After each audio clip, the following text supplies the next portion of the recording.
कहानी की शुरुआत में हम ट्रिशा और डेरी को एक हाईवे पर जाते हुए देखते हैं। ये दोनों दूसरे शहर से अपने घर जा रहे होते हैं।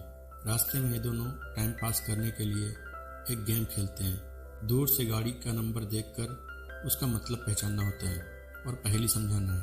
और फिर डेरी एक गाड़ी का नंबर देखता है और कहता है उसमें जी लिखा है, लेकिन पास जाने पे उसकी बहन ट्रिशा कहती है ये जी नहीं 6 लिखा है। और थोड़ी दूर जाने के बाद इनकी गाड़ी के पीछे एक ट्रक आ जाता है और बहुत जोर जोर से हॉर्न बजाने लगता है। ये लोग बहुत डर जाते हैं। डेरी उसको जल्दी से आगे जाने का रास्ता देता है और वो ट्रक इनके सामने से निकल जाता है। ये लोग उस गाड़ी का नंबर देखते हैं तो उसमें लिखा होता है मुझे खाना है। ट्रिशा डेरी से कहती है मुझे बहुत डर लग रहा है, क्योंकि इसी हाईवे पे आज से 23 साल पहले 2 लोगों की मौत हुई थी और उनकी लाश भी नहीं मिली थी। डेरी कहता है ये सब बस एक अफवाह है। पता है ये कहानियाँ हमें क्यों सुनाई जाती है?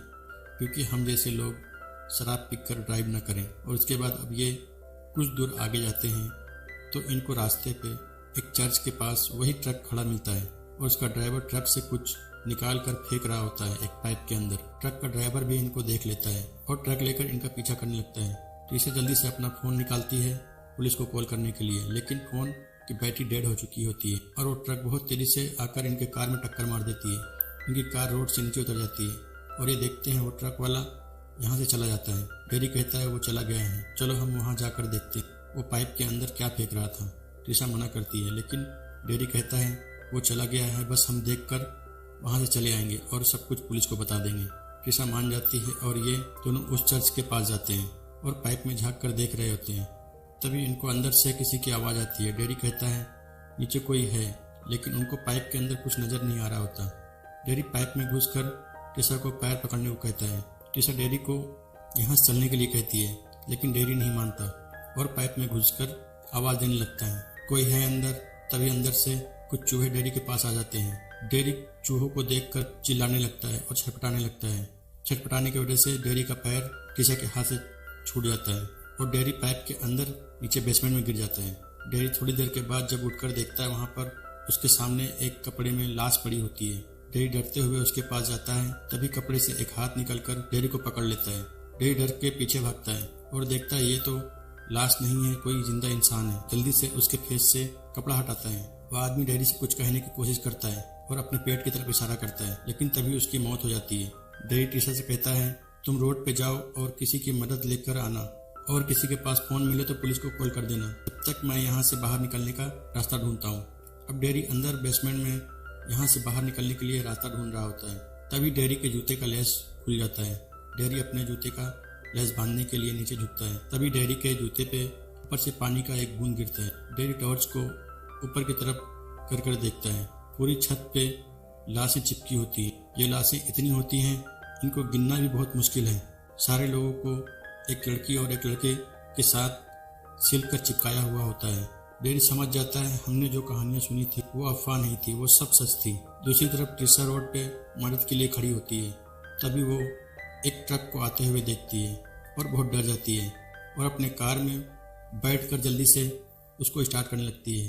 स्टार्ट करने के बाद गियर लगाने की कोशिश करती है, लेकिन गियर उसका फंस जाता है और ट्रक ट्रिशा के सामने से गुजर जाता है। ट्रिशा ट्रक को वहां जाते हुए देख करके एक लंबी सांस लेती है और तभी डेरी शीशे पे आकर अपना हाथ मारता है। ट्रिशा बहुत डर जाती है। ट्रिशा उससे पूछती है क्या हुआ? डेरी कुछ नहीं कहता और अब ये लोग यहाँ से निकल जाते हैं। ट्रिशा डेरी से कुछ भी पूछती है, डेरी उसके कोई भी सवाल का जवाब नहीं देता। डेरी बहुत डरा होता है और फिर ये लोग अब रास्ते में एक रेस्टोरेंट के पास रुकते हैं और उसी ट्रक को वापस चर्च की तरफ जाते हुए देखते हैं। ये दोनों रेस्टोरेंट के अंदर जाकर कहते हैं हमें मदद चाहिए, कोई पुलिस को कॉल कर सकता है। तभी वहाँ पर टेलीफोन में रिंग बजने लगता है। डेरी कॉल को उठाता है। दूसरी तरफ से एक औरत कहती है डेरी तुमने वो दुनिया देखी है और वो अब तुम्हें मार देगा। डेरी कहता है तुम मेरा नाम कैसे जानती हो और तुम ये क्या बोल रही हो? मुझे कुछ नहीं पता, और बोल के फोन काट देता है। अब थोड़ी देर के बाद यहाँ पर 2 पुलिस ऑफिसर आ जाते हैं। डेरी उनसे बता रहा होता है वहाँ पर 500 से 600 लाशें वहाँ पे मैंने देखी है। तभी रेस्टोरेंट की ओनर आकर कहती है बाहर चल कर देखिए। ये लोग बाहर जाकर देखते हैं तो डेरी के कार से बहुत सारे कपड़े बाहर पड़े होते हैं। रेस्टोरेंट की ओनर कहती है कोई हैवान जैसा था, लोगों ने खिड़की से उसे कपड़े को सूंघते हुए देखा था और फिर वो यहाँ से चला गया। डेरी अपने कपड़े उठाकर कार के गेट पे देखता है और ऑफिसर से कहता है यहाँ आकर देखिए। ऑफिसर गेट पे देखता है तो पंजों का निशान बना होता है। तभी ट्रिशा को आसमान में कुछ उड़ता हुआ महसूस होता है। पुलिस वाले कहते हैं ठीक है, चलो चर्च के पास जाकर देखते हैं। अब ये लोग चर्च के लिए निकल जाते हैं। ट्रिशा और डेरी की कार आगे होती है और पुलिस वालों की इनके पीछे पीछे चल रही होती है। तभी रास्ते में पुलिस वालों को लगता है इनकी गाड़ी के ऊपर कुछ है और लेडी पुलिस चेक करने के लिए गाड़ी से बाहर निकलकर ऊपर देखती है।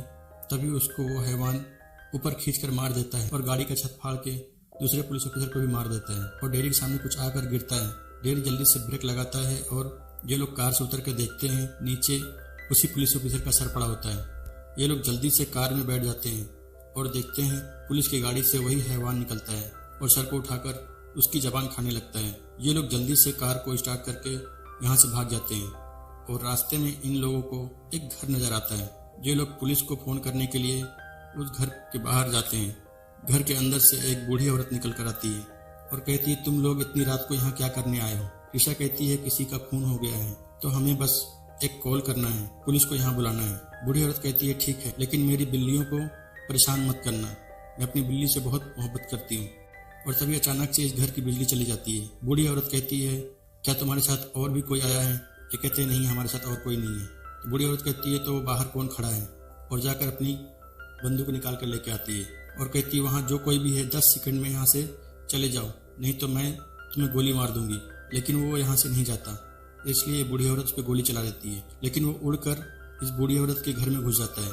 बूढ़ी औरत घर में घुसने की कोशिश करती है, तभी डेरी उसे मना करता है अंदर जाने से। वो कहती है अगर मेरे बिल्लियों को कुछ हुआ तो मैं उसे भी मार दूंगी और तुम्हें भी मार दूंगी, बोलकर घर के अंदर चली जाती है और अंदर से गोली चलने की आवाज आती है। और थोड़ी देर के बाद बूढ़ी औरत बाहर निकल कर आती है। उसके पीछे वही हैवान होता है। ये लोग उस हैवान को देख करके बहुत डर जाते हैं और अपनी कार में भागते हुए जाकर उसे स्टार्ट करते हैं। लेकिन इनकी कार का फिर से गियर फंस जाता है, हैवान इनके सामने आ जाता है। ट्रिशा जल्दी से अपनी कार को बैक करती है। वो हैवान इनकी तरफ बढ़ रहा होता है, लेकिन ट्रिशा जल्दी से गियर को लगाती है और हैवान को गाड़ी से उड़ा देती है, जिससे वो हैवान घायल हो जाता है। और ट्रिशा कार को आगे पीछे कई बार करके उसे कुचल देती है, लेकिन फिर भी वो हैवान नहीं मरता, जिंदा होता है। ये लोग अब यहाँ से निकलकर एक पुलिस स्टेशन में जाते हैं। वहाँ पर इनको एक लेडी मिलती है। वो लेडी कहती है रेस्टोरेंट में मैंने ही तुम्हें कॉल किया था, मैं फ्यूचर देख सकती हूँ और मैंने सपने में तुम्हें देखा था। और हैवान हर 23 सालों के बाद आकर 23 दिनों तक इंसानों को खाता है और वो कभी नहीं मरता। तभी पुलिस स्टेशन के बाहर वही हैवान की ट्रक आकर रुक जाती है और यहाँ की अचानक से बिजली चली जाती है। पुलिस वाले जल्दी से इमरजेंसी लाइट को ऑन कर देते हैं। बिजली चले जाने की वजह से एक ऑफिसर कैदियों की गिनती करने के लिए नीचे जाता है और वो सभी को चेक कर रहा होता है। तभी वहाँ पर वही हैवान एक कैदी को खा रहा होता है। ऑफिसर हैवान को देखने के बाद उस पर गोली चला देता है, लेकिन उस पर गोलियों का कोई भी असर नहीं होता और हैवान ऑफिसर को भी मार देता है।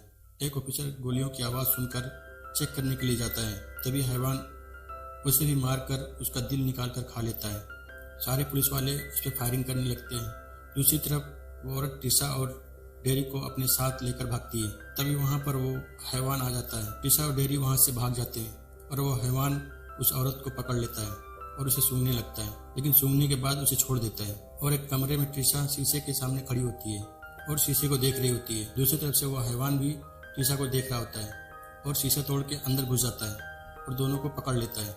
लेकिन ट्रिशा को सूंघने के बाद उसे छोड़ देता है और डेरी को पकड़ लेता है। ट्रिशा उस हैवान से कहती है मेरे भाई को छोड़ दो, मुझे ले जाओ, जो तुम्हें चाहिए मेरे जिस्म से निकाल लेना। लेकिन वो हैवान डेरी को लेकर यहाँ से उड़ जाता है। ट्रिशा अपने भाई को बचाने के लिए काफ़ी दूर तक भागती है, लेकिन वो हैवान बहुत दूर निकल जाता है। उसके बाद हम हैवान को देखते हैं जो डेरी की आंखें निकाल कर खा लिया है और ये मूवी यहीं पे ख़त्म हो जाती है।